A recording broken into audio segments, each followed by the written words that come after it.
मराठवाडा किंवा अखिल भारतीय साहित्य संमेलनाचं स्वागताध्यक्षीय भाषण कसं असावं त्याचा उत्कृष्ट नमुना म्हणजे तुमचं भाषण.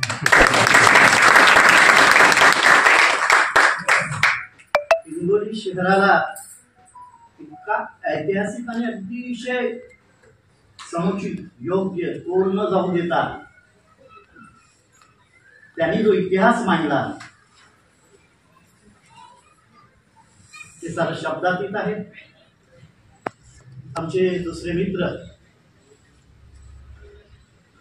पवारजी शिक्षणाधिकारी शिवाजीराव आमचे जुने मित्र आहेत. त्यांचं भाषण मी बरेचदा ऐकलेलं आहे. आपण आजही तर म्हणजे गाण्याला सूर लागत असतो पण भाषणाला उत्तम सूर लागलेला आहे. इतकं अप्रतिम सूर. आपण म्हणत असतो की शब्दातून चित्र दिसतं तर भाषणातून सुद्धा सूर दिसत असतो आणि तो तुमच्या समग्र भाषणामध्ये होता. याचा वेळ कमी असल्यामुळे मी प्रत्येक ठिकाणी थांबतो आणि पुढे जातो. आमचे मित्र अशोक अर्धापूरकर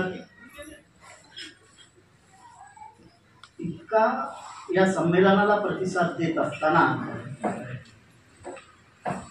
त्यांनी उत्तम विचार मांडले आणि या कार्यक्रमाचं सूत्रसंचालन, या कार्यक्रमाचा प्रास्ताविक, या सगळ्याच गोष्टी या काही त्यागातून होत आहेत. अर्धापूरकरांनी जी खंत मांडली ती थोडंसं पुढे काही वेगळ्या शब्दामध्ये मला मांडता येते त्याचा प्रयत्न करेल.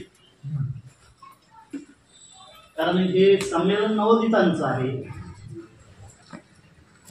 आणि संमेलनाच्या संदर्भात असं सतत म्हटलं जातं. आदरणीय भमा परसवाळे सर इथे उपस्थित आहे. आपल्या सगळ्यांचं भूषण आहे. भूषण यासाठी म्हणतो की अनेक मोठ्या कार्यक्रमाला सुद्धा जिथे विचार पटत नाही तिथे त्यांनी नकार दिलेला आहे. महाराष्ट्रामधलं एक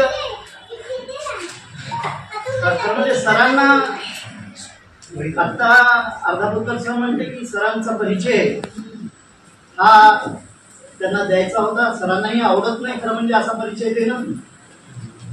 कारण 50 वर्षापासून मी त्यांच्या समवेत राहतो. बंद केलेले सध्या महाराष्ट्रामधला बंद केलेले असा लेखक की 1960च्या दरम्यामध्ये मराठी कविता ज्यांनी अतिशय पुढे नेली तिथे नामदेव ढसाळांच्या, नारायण सुर्वेंच्या कवितेचा उल्लेख होतो तेवढाच उल्लेख प्रत्येक अध्यक्षीय भाषणात भमा परसवाळे सरांचा झालेला आहे. आजही मी नांदेडला जरी असलो तरीही अर्धापूरकर सर म्हटल्याप्रमाणे पुस्तकाच्या दुकानावर नेहमी जात असतो. शब्द प्रकाशन असो, महाराष्ट्रातलं कुठलंही नामवंत असं प्रकाशन संस्था असो, त्यांच्या अतिशय महत्वाच्या प्रतिमाच्या उंचीच्या लेखकांच्या पुस्तकांना सरांनी सजवलेलं नाही तर मुखपृष्ठ दिलेलं आहे. मुखपृष्ठातून त्यांनी त्या कवितेतला आशय हा आपल्यासमोर अतिशय उत्कटपणे मांडण्याचा प्रयत्न केलेला आहे. आणि एवढा मोठा कलावंत आपल्यासमोर इथे उपस्थित आहे. मला काही गोष्टी इथे मांडाव्या लागतील. त्या अशा आत्ता 2 पुस्तकाचं प्रकाशन झालं. या 2 पुस्तकाचं प्रकाशन होत असताना एका मासिकाचं सुद्धा प्रकाशन झालं. आमचे मित्र जी सगळी मंडळी याच्यावरून आलेली आहे, बुलढाण्यावरून, खरं म्हणजे प्रत्येकाचा उल्लेख करणं आवश्यक आहे. ते आमच्या हिंगोली शहरात आलेले आहेत. त्यांचं हिंगोली शहराच्या वतीने मनपूर्वक स्वागत करतो. आणि अधिक विस्तार न करता एक गोष्ट तुम्हाला सांगतो की आपण 4 साहित्य संमेलनं घेतलेले आहेत आणि उत्तम स्मरणिका प्रकाशित करत आहात. साहित्य जगत हे नाव आपण या स्मरणिकेला दिलेलं आहे, या मासिकाला दिलेलं आहे. मराठीमध्ये वाङ्मयीन मासिकांची एक उत्तम परंपरा आहे आणि त्यांचे साहित्य संमेलन होत असतात. तुम्ही जर बघितलं तर काही काळ अनुष्टुपचे साहित्य संमेलन व्हायचे. आमचा रमेश राऊत एक उत्तम मासिक काढायचं, त्याचे संमेलन व्हायची. अस्मिता दर्शनाचं तर आपल्याला साहित्य माहीतच आहे की ज्या अस्मिता दर्शन एकूणच दलित साहित्याला एक संकल्पनात्मक स्वरूपामध्ये आणण्याचा प्रयत्न केला आणि मराठी साहित्यामध्ये एकूण भारतीय पातळीवर नेण्याचं काम केलं. अस्मिता दर्शचे सातत्याने साहित्य संमेलन होतात आणि त्यातून विचार मांडले जातात. आत्ता बोलल्या गेलं, शिवाजीराव बोलले, माध्यमांच्या बाबत कमी बोललं पाहिजे. माध्यमांनी जी अवस्था आपली तयार केलेली आहे, अर्धापूरकर सरांनी फार छान उल्लेख केला त्याचा, की प्रतिष्ठान वाङ्मयीन मासिक माहीत नाही, पंचधारा वाङ्मयीन मासिक माहीत नाही, शब्द वाङ्मयीन, मुक्त शब्द वाङ्मयीन मासिक माहीत नाही. कितीतरी नाव आपल्याला घेता येईल. मराठीमध्ये आता प्रमोद को राणेराव हे एक उत्तम तत्रेव नावाचं वाङ्मयीन मासिक काढतायत. आपण सगळे नवे आहात, मीही तुमच्या समवेतच आहे. परंतु हे सगळं करत असताना काही अटी निकषांच्या जवळ जाणं आवश्यक आहे. आम्ही परसवाळे सरांसोबत 30 वर्षापूर्वी मोठमोठ्याला साहित्य संमेलनात जायचो होतो. अक्षरशः रसिकांसारखं बसून राहायचो.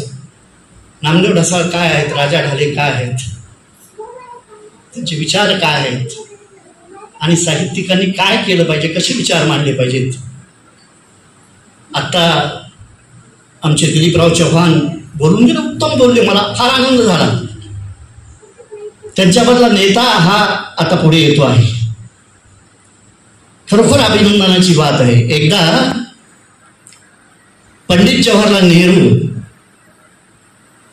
एका दिल्लीला साहित्य संमेलनाला निघाले आणि दिल्लीला साहित्य संमेलनाला जेव्हा निघाले त्याच्या मागे कवी दिनकर होते.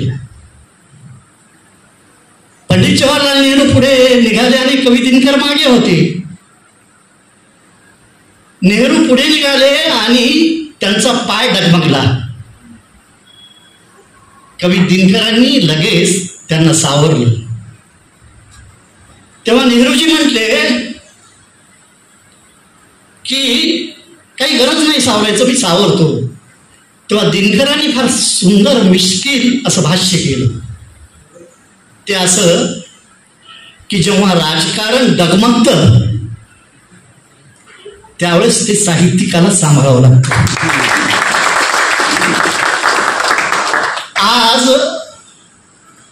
खरं म्हणजे हे काही व्यासपीठ नाही, बरेचसे विषय येथे होऊन गेलेले आहेत. असं म्हटलं जातं की अनेक मोठ्या टीकाकारांनी संमेलनाच्या संदर्भात जो विचार मांडलेला आहे तो मला तुमच्यासमोर मांडायचा आहे. हौसी, गौसी आणि नवस्यांचं संमेलन म्हणजे साहित्य संमेलन. हे फार मोठ्या विचारवंतांनी मांडलेलं आहे आणि ते वेगळ्या संमेलनामध्ये संमेलनच करत असतात. पुन्हा याच्यामध्ये दबी कुलकर्णी नावाच्या समीक्षकांनी फार छान विवरण केलं होतं. ते म्हणजे हौसे म्हणजे काहीतरी नवं मांडण्याची ज्याच्यामध्ये इच्छाशक्ती असते ते हौसे. गौसे म्हणजे ज्यांना काही गौसण्याची इच्छा असते ते गौसे. आणि नवस म्हणजे काहीतरी चांगलं करण्याची इच्छा, संकल्प घेऊन जे आलेले असतात ते नवसे. म्हणून आपण काहीतरी नवे संकल्प घेऊन इथे आलेलो आहेत आणि हा संकल्प घेऊन आपल्याला पुढे जायचं आहे आणि या साहित्य संमेलनातून एक नवे विचार घेऊन आपल्याला जायचं आहे. मी तुम्हाला सांगितलं की साहित्य जगतच्या हा अंक उत्तम वाङ्मयीन अंक व्हावा असं आमच्या मित्रमंडळींनी इथून पुढे ते तयारी करतीलच, ते करतच आहेत. अनेकांना त्यांनी विचार स्थान दिलेलं आहे, जागा दिलेली आहे. मोठी गंमत आहे की खरं मांडायला कोणी तयारच नाही. अर्धापूरकर सरांनी सांगितलं आता, मोठमोठ्या संमेलनामध्ये सुद्धा शासनाचं लांबून चालन करणारी मंडळी शासकीय साहित्यिक तयार झालेली आहेत. शासनांच्या कमिटीमध्ये आपला नंबर लागावा याच्यासाठी आमचे आदरणीय सर जर अपवाद सोडले तर, भामा परसवाळे सर जर अपवाद सोडले तर, या शासनांच्या कमिट्यामध्ये जाण्यासाठी मुंबईला चक्रा मारणारे मंत्रालयामधले अनेक साहित्यिक नामानिशी आपल्याला सांगता येतील. ते अनेक कमिट्यावर, मग खरं म्हणजे जो सत्ताधाऱ्याचा असतो तो त्याला अध्यक्ष करतो, त्याच्यानंतर मग तो त्याचे सदस्य तयार करतो, त्यानंतर पुरस्कारही जो पुरस्कार समितीचा अध्यक्ष झालेला असतो ते पुरस्कार सुद्धा काही अपवाद सन्माननीय जर सोडले, इंदिरा संतांसारखे किंवा अनेक साहित्यिक ते जर सोडले, थोडी मोठी शंकास्पद गोष्ट आता आपल्या महाराष्ट्रातल्या साहित्य संस्कृतीमध्ये तयार झालेली आहे. काय करावं असा प्रश्न उपस्थित आहे. एका ठिकाणी अशी आधार कविता मला सरांसमोर म्हणणं योग्य वाटत नाही, पण आत्ताची कविता आहे, काही शब्द चुकू शकतील. ती कविता अशी होती, त्यांना जवळचं दिसतच नाही, दूरच्या बाबत काही बाई. म्हणजे हे जे काही पुस्तकांची निवड करतात, टेकड्यांना पर्वता एवढं स्थान देतात, त्यांच्याबद्दलची कल्पना माझा मांडण्याचा विचार होता. ज्यांना जवळच्या बद्दल दिसतच नाही, दूरच्या बाबतही काही बाई, अशा दिव्य दृष्टी प्राप्त झालेल्या व्यक्तींकडे दिल्या जाते मौलिक रत्न निवडण्याची कामगिरी. काय वाईट आहे. आणि हे होत आहे बरेचदा. खरं म्हणजे आता जागतिकीकरणाचा उल्लेख झाला. आमच्या सरांचा काळ जो होता तो नवकवितेचा, त्यानंतर सातोत्तरी कालखंडातला मी त्या काळातला थोडा साक्षीदार आहे. त्या काळात आमच्या समोर काही लेखक आदर्श होते. आता अर्धापूरकर सरांनी फार छान सांगितलं, मला ते आवडलं, भाव कवितेचं किंवा गेय कवितेच्या संदर्भात. गेय कविता लिहू नये असं मला मुळीच वाटत नाही, परंतु लोकसाहित्याच्या लयीचं नेमकं अनुकरण करून किंवा तेच शब्द आदलून बदलून मांडायचे आणि त्यातल्या काव्यात्मक काही जागा सुद्धा चतुराईने आपण चोरायच्या. ही जी परिस्थिती आपल्या गेय कवितेत म्हणजे गाऊन संमेलनामधलं, आता यानंतर काही कवी संमेलनात गातील, मी त्यांना त्यांच्या कविता नक्कीच उत्कृष्ट असतील. परंतु तुम्हाला एक गंमत सांगतो, अभिरुचीच बिघडून टाकलेली आहे आमच्या या कवी लेखकांनी. आपण चित्रपट पाहतो, मालिका पाहतो, चला हवा येऊ द्या, काय किती विकृतीकरण असावं संस्कृतीचं. आणि ती मालिका लोक डोक्यावर घेऊन फिरतात. असं एखादं काही कविता ज्याच्यामध्ये संदर्भ थोडे आणि आवर्तन जास्त, त्या कवितेला पासून आपण, कविता जरूर गेय कविता असली पाहिजे. महानवरांच्याही काही कविता खूप छान आहेत, गेय कविता आहेत आणि त्यांनाही मान्यता प्राप्त झालेली आहे. गेय कवितेसाठी सुद्धा काव्यात्मकतेचा फार मोठा स्पेस हवा असतो. मुक्तछंदात्मक कवितेमध्ये सुद्धा अंतर्गत लय असतेच, गेय कवितेमध्ये सुद्धा एक लय असते. ज्याला मुक्तछंद येतो त्याचं छंदावर अप्रत्यक्ष प्रभुत्व असतंच.